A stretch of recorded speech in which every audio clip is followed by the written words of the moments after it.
Hello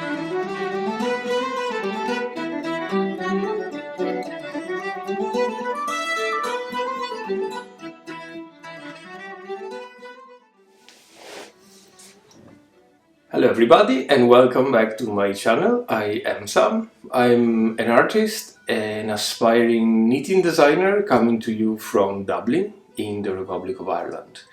And today is not a regular knitting podcast, but I want to show you my studio. It's finally finished.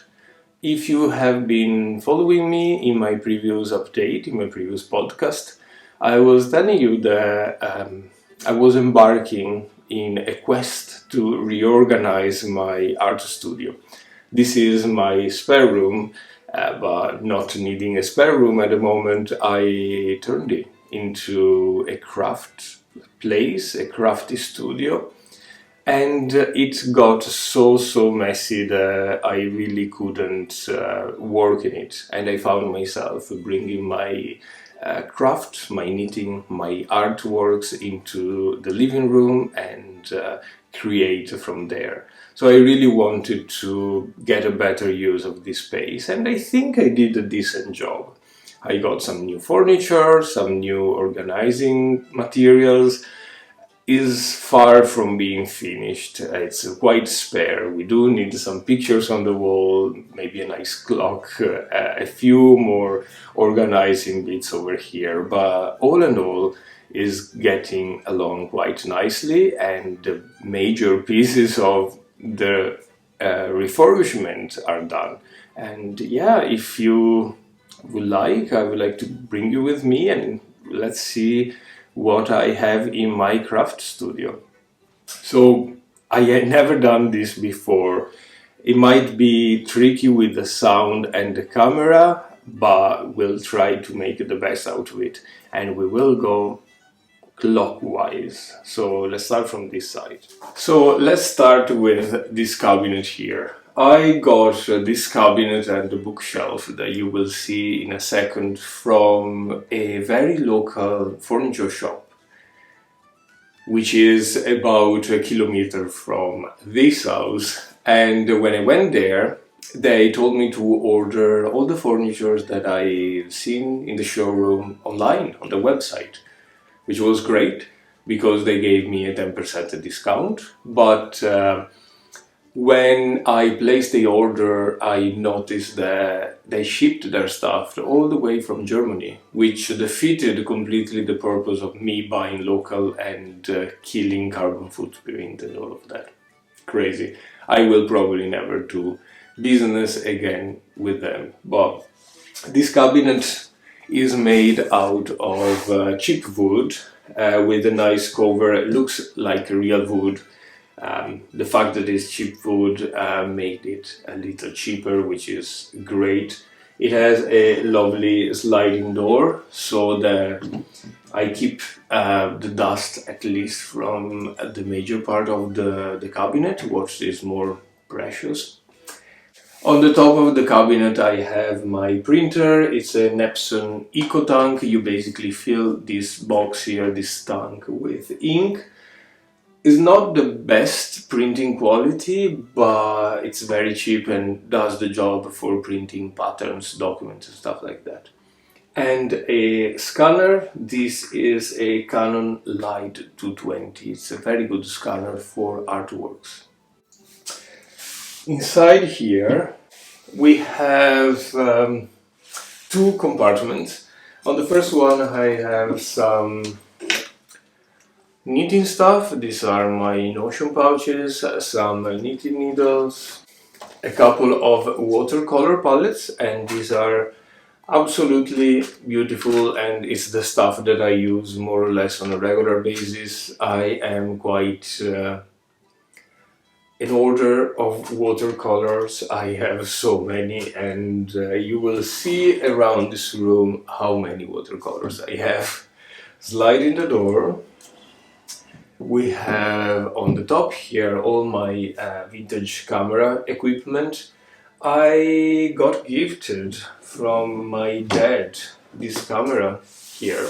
This is a Yashica FX3 Super, which is the camera that my dad had used during my entire childhood.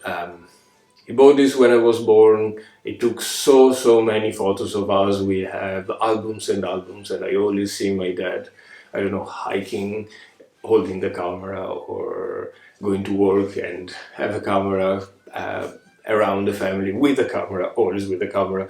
So a few Christmases ago, he gifted to me. He says, sell it on eBay or something, get a box out of that.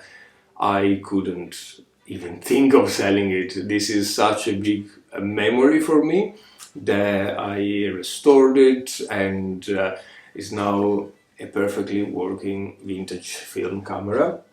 I got a few more of the same camera because if anything goes wrong with this, I can get some replacements. And I found online lenses and stuff like that, which is very good. And yeah, film camera can be quite an expensive thing currently. And then, of course, knitting patterns. These are all printed knitting patterns that I want to show you because part of them are, of course, for pay patterns, and it's not fair. But yeah, I tend to print them, collect them in little, how do you call this? Folders.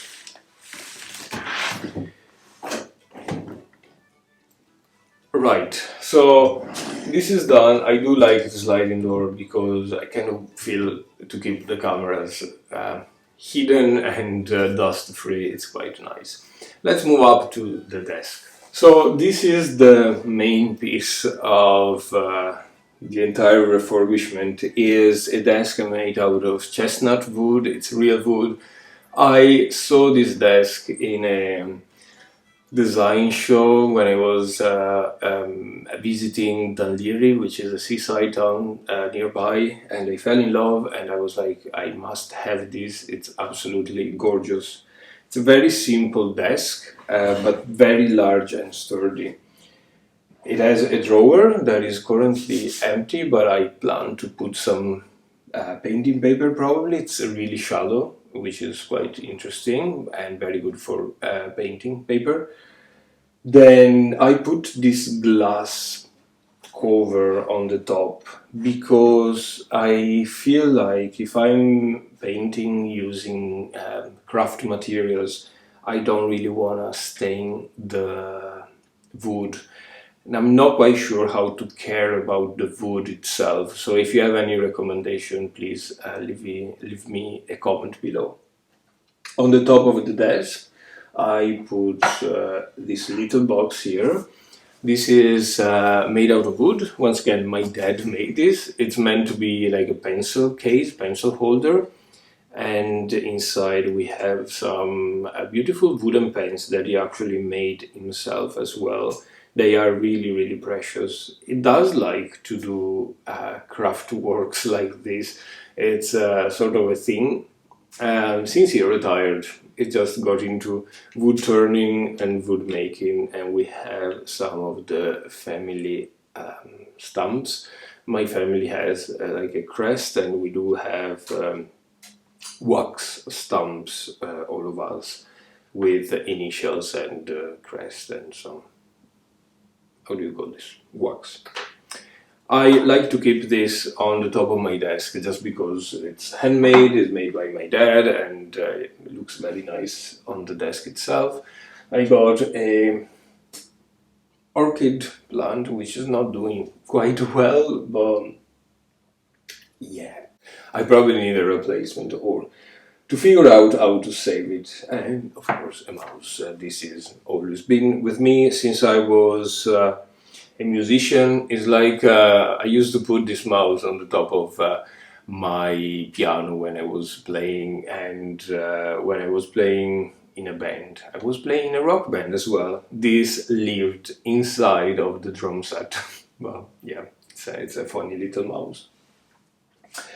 That's the desk situation. Let's go into the shelving. So this is quite a large shelving unit, and it's very messy. I need to get this sorted somehow, but let's see what I have inside. So here I have documents that are due to be moved. These are like bills, papers, stuff that I need to keep, but they're very ugly to look at. So after this video, I'm going actually into town to try and find some nice folders for these things.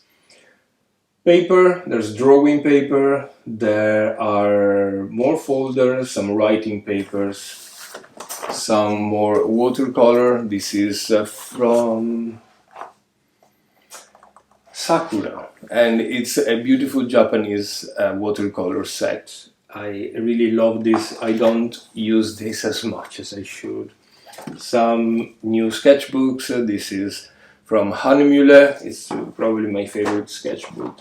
Up here we do have some,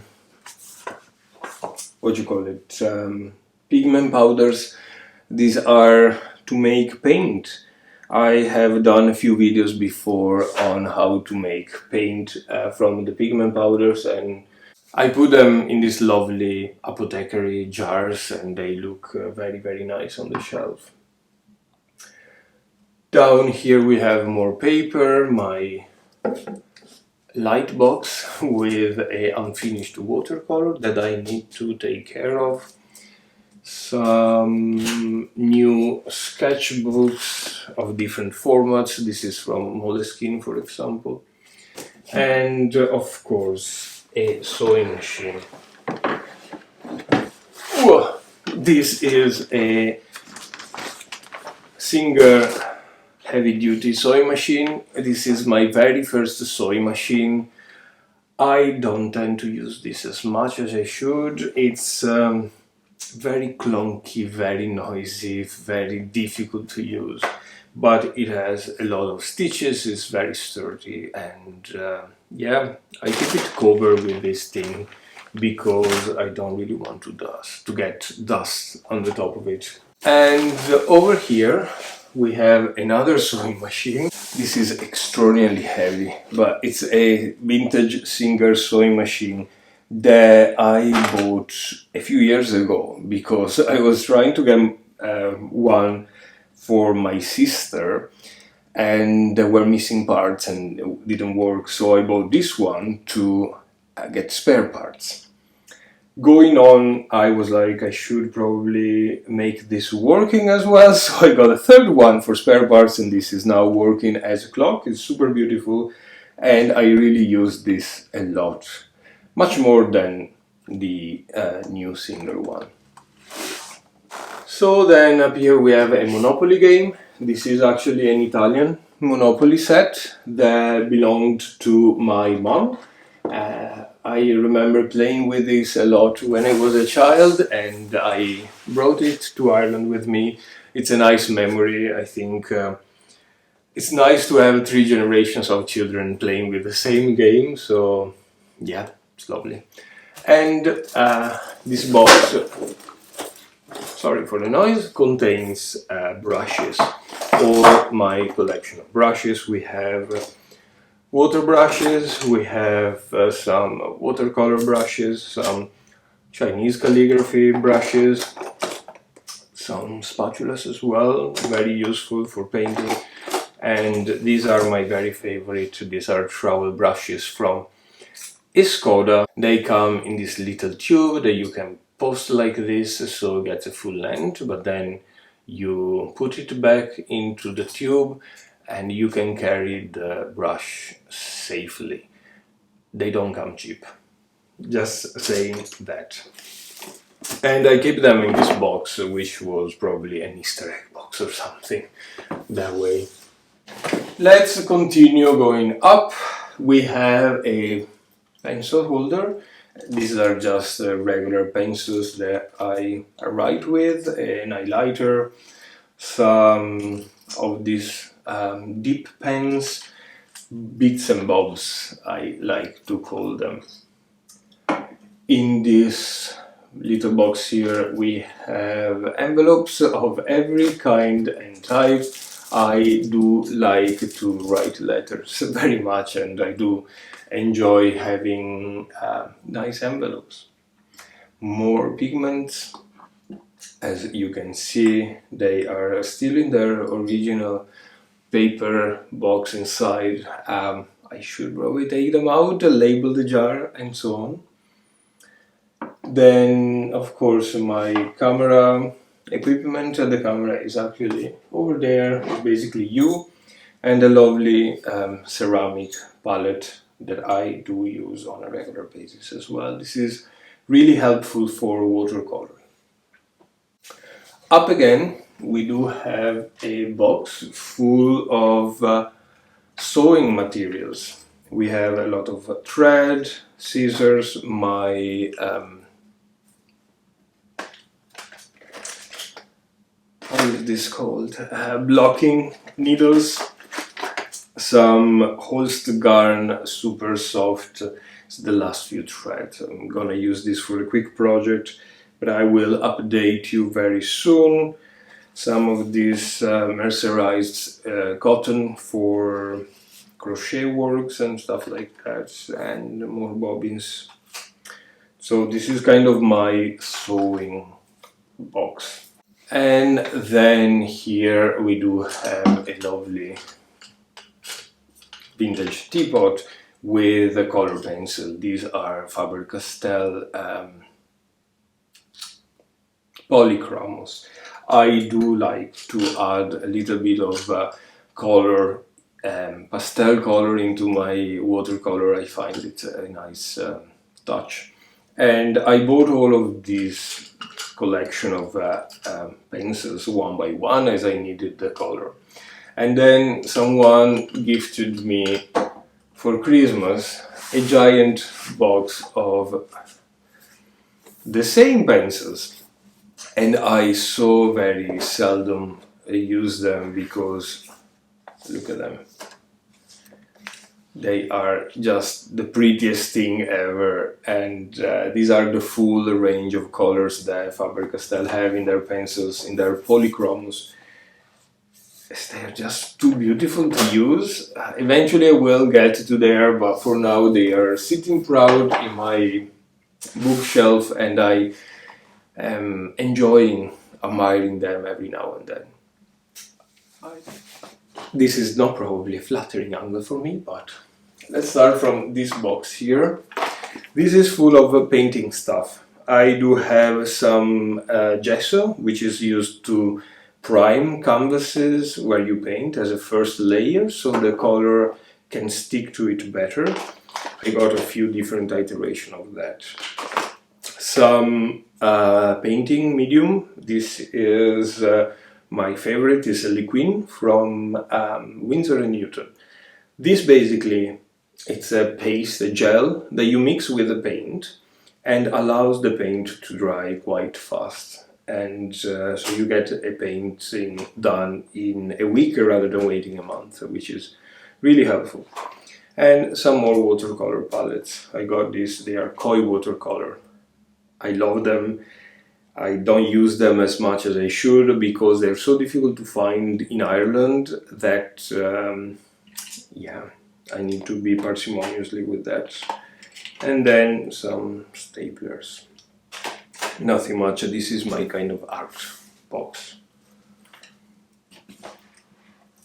Then we have these two heavy glass things. So these are paint meals.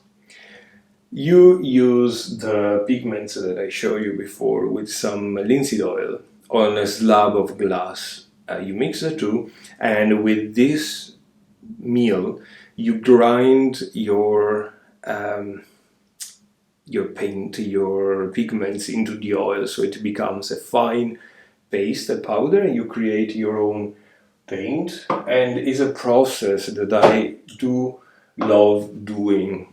I should do them more.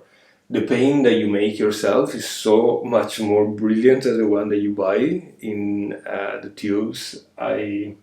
I'm so in love with that process. I should really make another video on that. And here we have literally bits and bobs. Scotch tape, masking tape, some pen knife from Switzerland. Then I have a couple of rolls of film for the camera, and yeah, that's it. Scotch tape, another teapot hiding here. This teapot is full of tubes of watercolors, and I do enjoy refilling my pans, my palettes with these tubes. Is so much more cost effective, and it's kind of nicer. That is it. And then I have like an incense burner, something to decorate a little bit this space that I still have to use. We have another piece to look at, and then that's it. Here we go. I don't know if you can see the machine. This is the same machine that I own, that my sister now owns. The thing is, it's not working. It's for spare part, but the paint work is basically brand new, so I couldn't bear myself to throw it, and eventually one day I will buy spare parts and refurbish that. And then it came with this beautiful box, and it's super heavy as well. And inside of this chest we do have, ta-da, the yarn stash. Now, sorry for the rustling. This is all my yarn stash that I keep in plastic bags, because you never know. I never had moth problem, but touch wood, is living here. This needs to be sorted as well. But yeah, I'm really happy with this. I don't know how on earth I'm going to edit this video now. Hopefully it will be easy enough. On the back side of the camera, stuff that you can't see, there is my bike over there that I'm kind of thinking of selling because I don't use, and another giant table that as well I'm thinking of get rid of, so I can free the entire studio to art. I really hope you enjoyed this little tour, and sorry for the mess, and sorry for the bare walls once again. You will see the studio getting nicer, cozier by the time we film our podcast. So yeah, it's a journey that I'll bring you with. And yeah, once again, I hope you enjoyed it, and if you did, give this video a thumbs up or subscribe. This will massively help my tiny channel to grow a little bit. And I wish you a very wonderful weekend. Bye bye.